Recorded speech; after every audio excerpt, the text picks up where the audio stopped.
Morning everyone, welcome back to our next challenge. Now this challenge is called our Hoover hockey.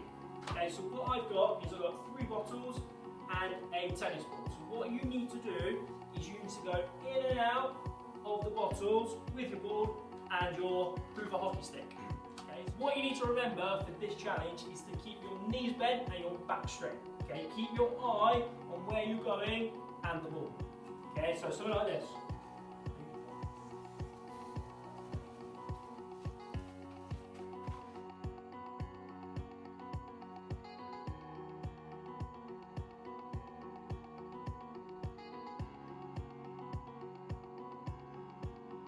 Remember that you get permission before you do this challenge. Good luck!